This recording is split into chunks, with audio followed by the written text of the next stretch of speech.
Hello प्यारे बच्चों, नमस्ते और नमस्कार। कैसे हैं आप सभी? मुझे उम्मीद है कि आप सभी एकदम से ठीक होंगे। आप सभी की सेहत एकदम से ठीक होगी। प्यारे बच्चों, हमने पिछली वीडियो में सीखो कविता को पढ़ा था और पढ़कर इस कविता को समझने का प्रयास किया था। कुछ हमने इसके वर्ड मीनिंग, शब्दार्थ और कोई डिफ़िकल्ट वर्ड जो था, कठिन शब्द, वो समझा था। हम सब ने कविता को पढ़ा भी था और साथ में गाया भी था, गा कर भी पढ़ा था। मैंने आप सभी से यह भी कहा था कि आप सभी वीडियो को देखने के बाद कविता को अपने मम्मी पापा को पढ़कर सुनाएंगे या फिर आप खुद से पढ़ेंगे।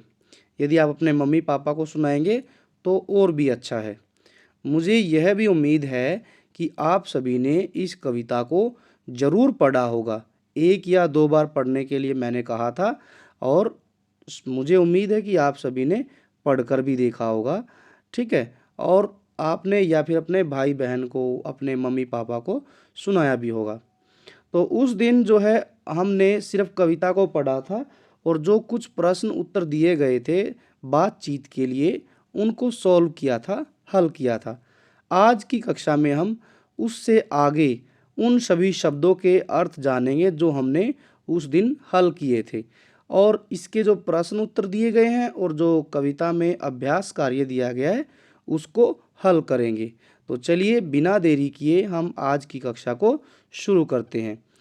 आज हम सबसे पहले शब्दार्थ को हल करेंगे, फिर ऐसे ही हम आगे बढ़ते रहेंगे, जो जो अभ्यास कार्य दिया गया उसको हल करेंगे। तो देखिए प्यारे बच्चों, कविता में एक शब्द आया था नित। पहला शब्द हम अपनी कॉपी में भी लिख सकते हैं, नित। नित का मतलब होता है रोज। रोज या फिर इसकी जगह हर रोज।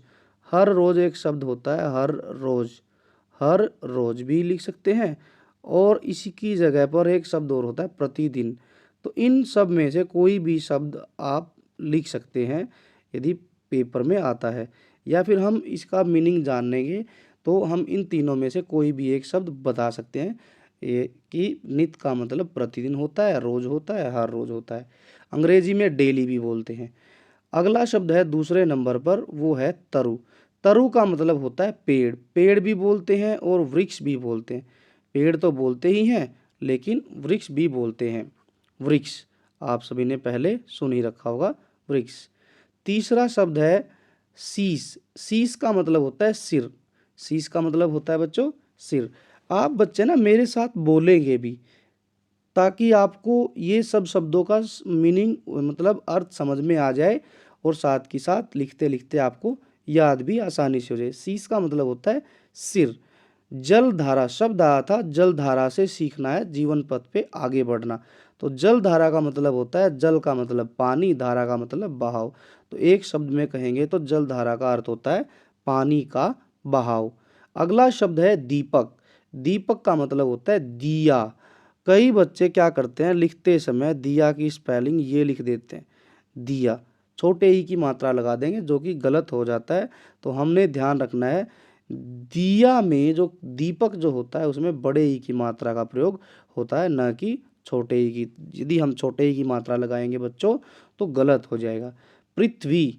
पृथ्वी का मतलब धरती। धरती या फिर हम लिख सकते हैं जमीन, धरा, धरनी। तो ये सब शब्दों का प्रयोग हम पृथ्वी के लिए करेंगे। पृथ्वी का पर्यायवाची मतलब शब्दार्थ हो जाएगा धरती, जमीन भी बोल सकते हैं। भौरा। भौरा जो शब्द है उसका मतलब होता है भंवरा। क्या होता है? भंवरा। यहाँ पर चंद्र बिंदु आएगा, भंवरा। यहाँ पर ये कट जाएगी, जो है अनुस्वार कट जाएगा तो बन जाएगा भंवरा। डाली। एक शब्द आता है तरु की डालियों से नित। डाली का मतलब होता है टहनी। डाली का मतलब टहनी। यहाँ डालियों लिखा है, बहुवचन है, तो हम भी उत्तर बहुवचन में देंगे तो हो जाएगा टहनियों। एक शब्द आया था लता। लता का अर्थ होता है बेल। लता का मतलब बेल। आगे बढ़ते हैं, जीवन पथ। जीवन पथ मतलब जीवन रूपी रास्ता। जीवन का मतलब जीवन, पथ का मतलब रास्ता। तो इस तरीके से इसका पूरा अर्थ हो जाएगा जीवन पथ का मतलब होता है जीवन रूपी रास्ता। मैं ये बताना चाहूँगा लता बेल, बेल का मतलब जैसे अंगूर की बेल होती है या फिर और कोई हमारे घर में किसी तरीके की बेल होती है जो पेड़ पर चढ़ जाती है ऊपर, तो उसी के बारे में यहाँ पर बात की गई है, लता बेल। हरना, एक शब्द आया था कि हमने दीपक से क्या सीखना है, अंधेरे को हरना। हरना का मतलब होता है दूर करना, अंधेरा दूर करने की बात हुई है यहाँ पर या खत्म करने की बात हुई है। पथ, पथ का मतलब होता है रास्ता, इसके बारे में हमने पहले ही चर्चा कर ली है, बातचीत कर ली है। पथ का मतलब होता है रास्ता। तो ये थे हमारे कुछ शब्द जो कविता में आए थे, इनका सही अर्थ हमने जानने की कोशिश की है। अब हम आगे बढ़ते हैं। बातचीत के लिए जो चित्र दिया गया था, हमने पिछली वीडियो में इसी पार्ट कविता से संबंधित जो वीडियो डाली थी उसमें हमने बातचीत कर ली थी कि चित्र को ध्यान से देखना था और जो है इसके बारे में बताना था कि आपने चित्र में क्या क्या देखा। पेड़, सूरज, पहाड़, नदी, पक्षी, पत्थर, फूल, तो इस तरीके की चीज़ें हमें चित्र में दिख रही हैं। ये हमने पिछली वीडियो में कर लिया था। यदि आपने इस संबंध में जानना है तो आप हमारी इसी पाठ से संबंधित एक वीडियो और है उसको भी देखें। कविता की बात मिलान करनी थी, ये भी हमने पिछली वीडियो में कर लिया था। इसके बाद है, इसके बारे में भी हमने लिखा था कि आप हमें कौन सी सबसे अच्छी चीज़ लगी उसके बारे में लिखिए, चित्र बनाइए। ये आप अपने मन से जो भी आपको पसंद आया चित्र उसको आप बना सकते हैं। ये पिछली वीडियो में हमने चर्चा कर ली थी। ये क्वेश्चन भी हमने सॉल्व कर लिया था। आगे बढ़ते हैं। आगे बढ़ते बढ़ते हम चलते हैं यहाँ पर। हमने यहाँ छोड़ा था कि हम अगली वीडियो में कविता से आगे इसके बारे में हम पढ़ेंगे। तो देखो, सूरज से पहला क्वेश्चन है, सूरज से जगना और जगाना सीखने की बात की गई है। हम सूरज से और क्या क्या सीख सकते हैं, कोई दो बातें लिखिए। यहाँ पर हम बच्चों लिख सकते हैं, सूरज हमें जगने और जगाने की प्रेरणा देता है। जिस तरीके से सूरज सुबह निकलता है, खुद भी जगता है और इस संसार के, इस धरती के जितने भी प्राणी हैं, जीव जंतु हैं, मनुष्य है, इंसान है, सबको जगाता है। ऐसे ही हम सूरज से और क्या सीख सकते हैं, तो हम लिख सकते हैं यहाँ पर, देखिए, हमें सूरज की तरह चमकदार बनना है। तो यहाँ हम लिख सकते हैं, हमें सूरज की तरह, सूरज की तरह क्या बनना है, चमकदार। सूरज की तरह, सूरज की तरह चमकदार या रोशनी देने वाला बनना है। पहली बात हम लिख सकते हैं, सूरज की तरह चमकदार बनना चाहिए, बनना चाहिए। एक बात हम ये लिख सकते हैं। दूसरी बात के लिए हम लिख सकते हैं कि हमें जीवन में क्या करना है, सूरज की तरह से, सूरज की तरह से अच्छी सोच विचार वाला बनना है। जिस तरीके से सूरज जो है चाहे कितना भी अंधेरा होता हो लेकिन उस अंधेरे को चीरते हुए, ठीक है, अगले दिन निकलता है और एक नई ऊर्जा के साथ निकलता है, जोश के साथ निकलता है। तो हमारे अंदर भी ऐसे ही अच्छी सोच विचार, अच्छी क्या होनी चाहिए, अच्छी सोच विचार, अच्छी सोच विचार वाला बनना है। तो हम यहाँ लिख सकते हैं, हमें सूरज की तरह जो सीखना है, अच्छी सोच विचार वाला बनना चाहिए। तो हम यहाँ लिख सकते हैं, अच्छी सोच विचार वाला बनना चाहिए। मैं पहले भी बता चुका हूँ, क्योंकि सूरज जो है चाहे कितना भी अंधेरा हो, रात भर घना अंधेरा पड़ता हो, लेकिन जब सूरज निकलता है तो एक बिल्कुल पॉजिटिव एनर्जी के साथ आता है और सारे अंधेरे को दूर कर देता है और लोगों को भी एक अच्छी प्रेरणा देता है, अंधेरे को काटकर प्रकाश फैलाता है। अगला प्रश्न है बच्चों, लता और पेड़ों से एक दूसरे से प्रेम और सद्भाव की बात सीखने की बात की। प्रेम और सद्भाव मतलब, सद्भाव मतलब सबके साथ एक अच्छा भाव रखना है, हमने अच्छा भाव अपने आसपास के लोगों के साथ में। तो हम और क्या सीख सकते हैं, पेड़ों से, बेलों से। पेड़ और बेल देखो मिलजुल के रहते हैं। तो हम यहाँ लिख सकते हैं, पहली बात हम लिख सकते हैं, हमें एक दूसरे के साथ, हमें एक दूसरे के साथ कैसे रहना है, मिलजुल कर रहना, मिलजुल कर रहना चाहिए, मिलजुल कर रहना चाहिए। तो हम ये लिख देंगे एक बात। दूसरी बात हम क्या लिख देंगे, दूसरी बात में हम लिख सकते हैं, देखो जिस तरीके से बेल, पेड़ क्या करते हैं, सदा बढ़ते जाते हैं। आपने देखा होगा, यदि आप कोई बेल का पौधा लगाते हैं तो वो बेल जो है अंगूर की बेल है या किसी और चीज़ की बेल है, जब हम लगाते हैं तो छोटी सी होती है, लेकिन कुछ ही दिनों के बाद हम देखते हैं जब उसमें खाद पानी डालते हैं तो बहुत बड़ी हो जाती है, बहुत ऊंची तक चली जाती है। तो हम लिख सकते हैं, हमें लता और पेड़ की तरह से सदा सदा ऊंचा या ऊपर या फिर ऊंचा, है ना, ऊंचा, ऊंचाई, है ना, ऊंचाई की तरफ बढ़ना चाहिए। तो हम ये दो बातें लिख सकते हैं हम लता और पेड़ों से, कि हमें मिलजुल के रहना चाहिए, और दूसरी बात है कि हमें सदा ऊपर की तरफ बढ़ना चाहिए, ऊंचाई की तरफ बढ़ना चाहिए। अब है आगे जो प्रश्न दिया गया है, हम सभी में कोई न कोई विशेषता अवश्य होती है। प्यारे बच्चों, आप भी अपने जीवन में आसपास में दूसरों से यूनिक हैं, अद्भुत हैं, अनोखे हैं। ठीक है, हम सब में एक एक अपनी कोई क्वालिटी होती है, किसी में गाने की, किसी में बजाने की, कोई अच्छा लिख सकता है, कोई अच्छा पढ़ सकता है, कोई अच्छा दौड़ सकता है। तो ऐसे ही यहाँ कविता में क्या कहा गया है, आप अपने सहपाठी की कौन सी बात सीखना चाहोगे या चाहते हो। आपके सहपाठी में कोई ना कोई गुणवत्ता, क्वालिटी पाएगी। आप देखेंगे आपके जो कक्षा का जो दोस्त है उसमें भी कोई ना कोई अच्छी गुणवत्ता पाएगी, और जो आपके पड़ोस में रहता है उसमें भी कोई ना कोई अच्छी बात पाएगी। तो आप जो है उसको नोट करेंगे और जो है उसको यहाँ पर लिख देंगे अपने हिसाब से। अब हम बढ़ते हैं अगले प्रश्न की ओर। चौथा प्रश्न क्या है, देखो यहाँ लिखी है भाषा की बात, भाषा की बात। अब जो आगे जो प्रश्न आएंगे वो लैंग्वेज से रिलेटेड है, ग्रामर से रिलेटेड है, व्याकरण से संबंधित, तो उनको हम हल करते हैं। चलिए देखते हैं क्या लिखा गया। देखिए चित्र दिया गया है, यहाँ पर चित्र है पेड़ का, और यहाँ पर शब्द दिए गए, अर्थ दिए गए।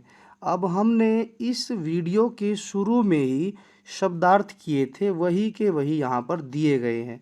ठीक है, यदि आपने उनको ध्यान से सुना है, मेरे साथ साथ बोला है, पढ़ के देखा है, लिखा है अपनी कॉपी में, तो आप इनको आसानी से मैच कर सकते हैं, मिला सकते हैं। देखो तरु, तरु का मतलब क्या होता है, पेड़, सामने ही लिखा है।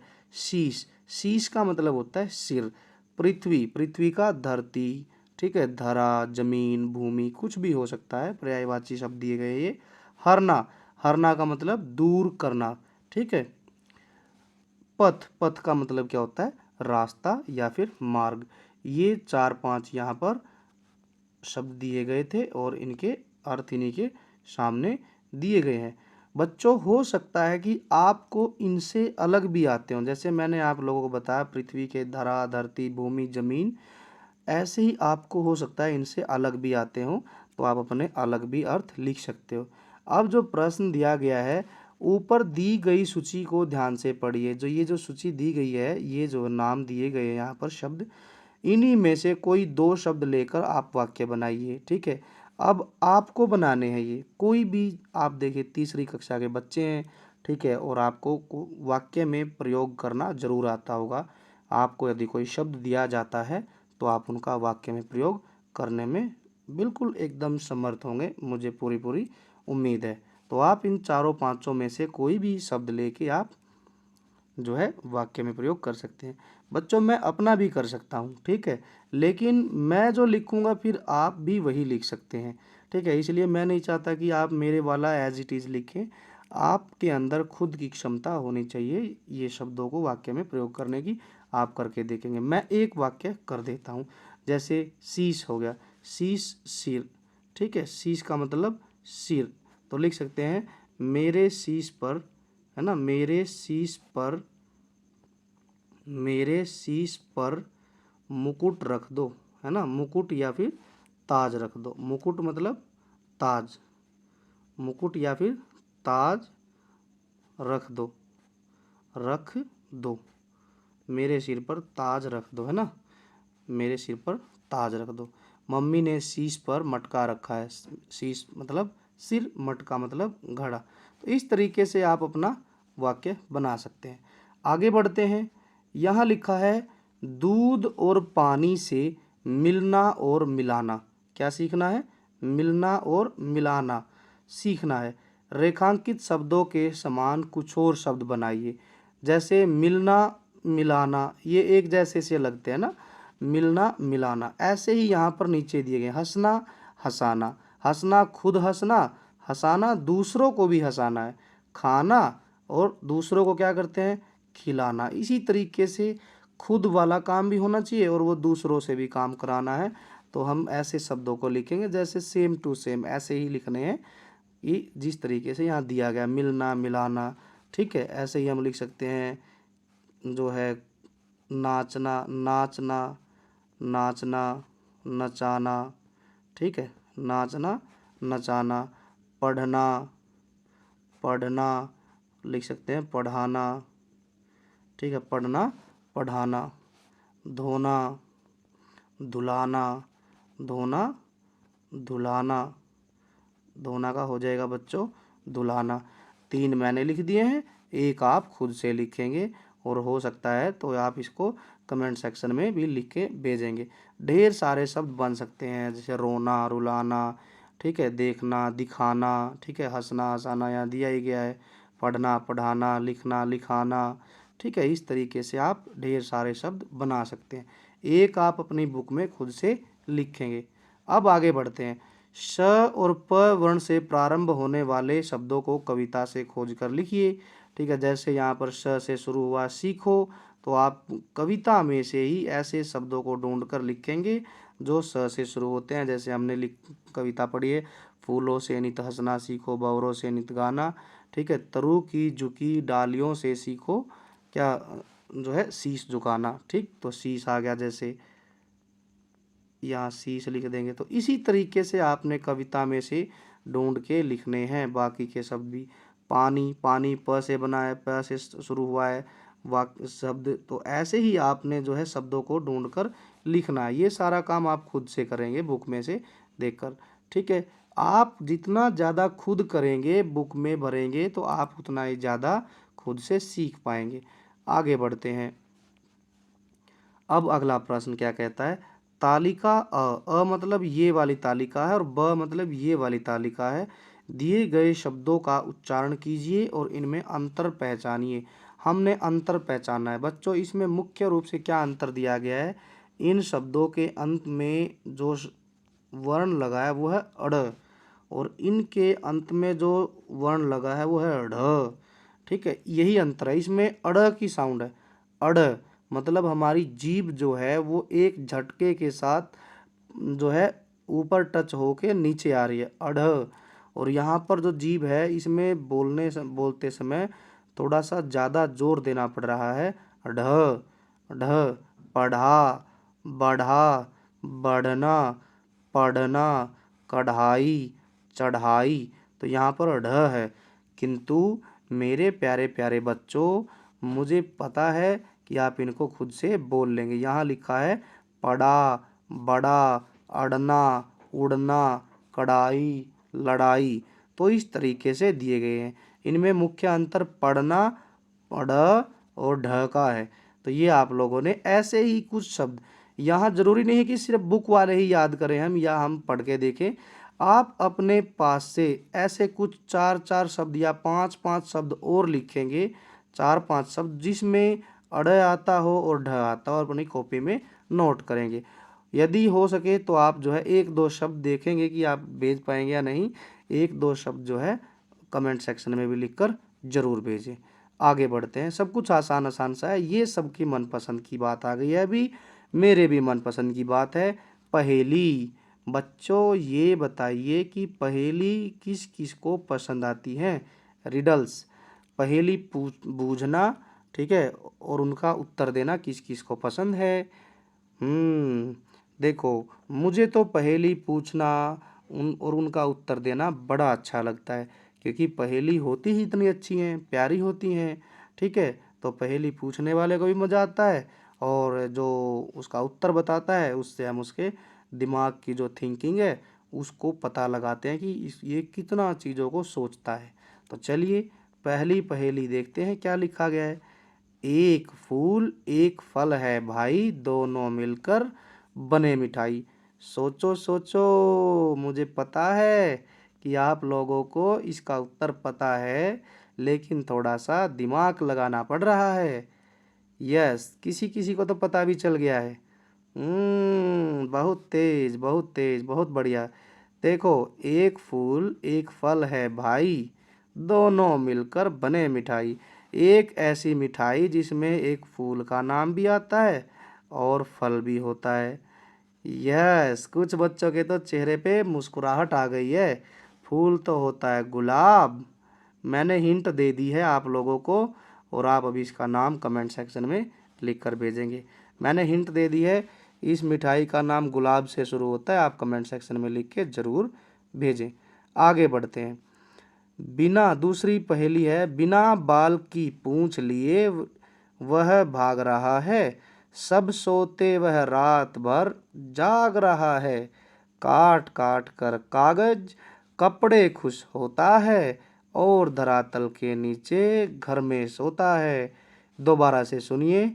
बिना बाल की पूंछ लिए वह भाग रहा होता है, सब सोते वह रात भर जाग रहा होता है, काट काट कर कागज कपड़े खुश होता है, धरातल के नीचे घर में सोता है। तो इसका उत्तर भी आपने देना है। आपने इसको अपने घर के आसपास कहीं देखा है। मैं हिंट दे देता हूँ, ये हमारे घर में रात भर खुर खुर करता घूमता रहता है और हमें परेशान करता है। कभी घर के इस कोने में, कभी इस कोने में, कभी किचन में घुस जाता है, कभी हमारी अलमीरा के नीचे घुस जाता है, कभी किताबों के पीछे घुस जाता है। तो मैंने ढेर सारी हिंट दे दी है और आप इसका उत्तर भी लिखकर भेजेंगे। इसका जो नाम है वो च से बनता है। यहाँ पर मैंने दोनों प्रश्नों की, जो पहेलियों की हिंट दे दिया। एक गुलाब से बनती है और एक च से इसका नाम बनता है। आप इसका उत्तर कमेंट सेक्शन में ज़रूर लिखकर भेजेंगे। तो ये थे बच्चों हमारे सारे के सारे सॉल्यूशन। हमने कविता को पढ़ा था पहले, आज हमने इसके सारे प्रश्न उत्तर डिस्कस किए हैं। मुझे उम्मीद है कि आप सभी को इसके प्रश्न उत्तर समझ आ गए होंगे और आपको जो है ये वीडियो आपके लिए फ़ायदेमंद भी ज़रूर रहेगी। तो एक ज़रूरी सूचना है, यदि आप इस वीडियो को पहली बार देख रहे हैं, वीडियो चैनल पर नए हैं, तो आप जो है हमारे चैनल को सब्सक्राइब करें ताकि आने वाली सब वीडियो सबसे पहले आपको मिल जाए। और यदि आपने सब्सक्राइब कर लिया है तो आप वीडियो देखने के बाद लाइक भी करें, कमेंट भी करें और ज़्यादा से ज़्यादा अपने दोस्तों के साथ शेयर भी करें ताकि वो भी इस वीडियो का लाभ उठा सके। तो बच्चों, मिलते हैं नेक्स्ट वीडियो में। तब तक के लिए बाय बाय और अपना ध्यान रखिए। धन्यवाद।